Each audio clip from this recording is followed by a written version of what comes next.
আসসালামু আলাইকুম। আশা করি প্রত্যেকেই ভালো আছেন এবং মহান আল্লাহ তাআলার অশেষ রহমতে আমি মোহাম্মদ শোভাজ ইসলাম অনেক ভালো আছি। তো আজকে একটু কথা বলবো শিল্প প্রকৌশলী বিভাগ নিয়ে। আসলে এই বিভাগটার কাজ কি? তো আমরা গার্মেন্টস টেক্সটাইলে যে বিভাগগুলো নিয়ে কাজ করতেছিলাম সেই বিভাগের পর্যায়ক্রমে আমাদের ভিডিওগুলো আসতে থাকবে এবং আপনি আসলে জানতে পারবেন যে আমাদের এর উপরে ভিডিও মেক করা আছে যে গার্মেন্টস টেক্সটাইলে কতগুলো সেকশনে বিভক্ত আছে এবং কোন সেকশনের কাজ কি।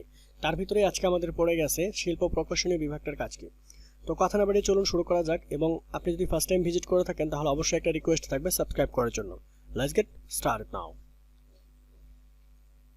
কারখানার এই বিভাগটি পর্যবেক্ষণ করবে, সমন্বয় করবে এবং উৎপাদন লাইনের কার্যক্ষমতা বৃদ্ধি করবে। বিভাগের বিশেষ কাজগুলি সম্পাদন করার জন্য আপনার শিল্পের প্রকৌশলী প্রয়োজন হবে। একটি কারখানায় প্রকৌশলী বিভাগের নিম্নলিখিত ক্রিয়াকলাপের মাধ্যমে উৎপাদন পরিস্থিতি নিয়ন্ত্রণ করার জন্য একজন অধ্যক্ষ হিসেবে দায়ী। উৎপাদনের খরচ বের করতে স্ট্যান্ডার্ড অ্যালোড লিমিট বা SAM গণনা করুন। একটি চালান তৈরি করতে প্রয়োজনীয় সেলাই থ্রেড পরিমাণ গণনা করুন। একটি আদেশ বিশ্লেষণ এবং এটি সাধারণ সমাধান দিতে। একটি অপারেশন সুচারুভাবে চালানোর জন্য মেশিন এবং কর্মশক্তি ব্যবহার করার একটি উপায় প্রদান করে। পদ্ধতি অধ্যয়ন একটি অর্ডার শেষ করার সময় এবং কারখানার ক্ষমতার মাধ্যমে কারখানার দক্ষতা উন্নয়ন করুন।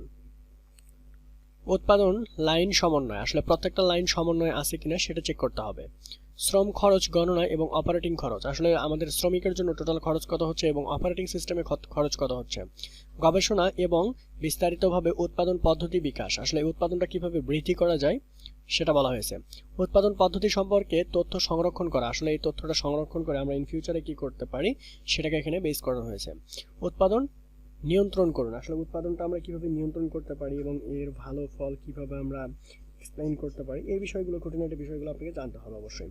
তো আশা করি আপনি ক্লিয়ার হয়ে গেছেন যে শিল্প প্রকৌশলী বিভাগটার কাজ কি এবং এই সেক্টরে ভালো মানের স্যালারির মাধ্যমে আপনি আপনার জবটা করতে পারেন। Thank you so much watching this videos, and next ভিডিওতে আবার কথা হবে। সে পর্যন্ত সবাই ভালো থাকবেন এবং সুস্থ থাকবেন।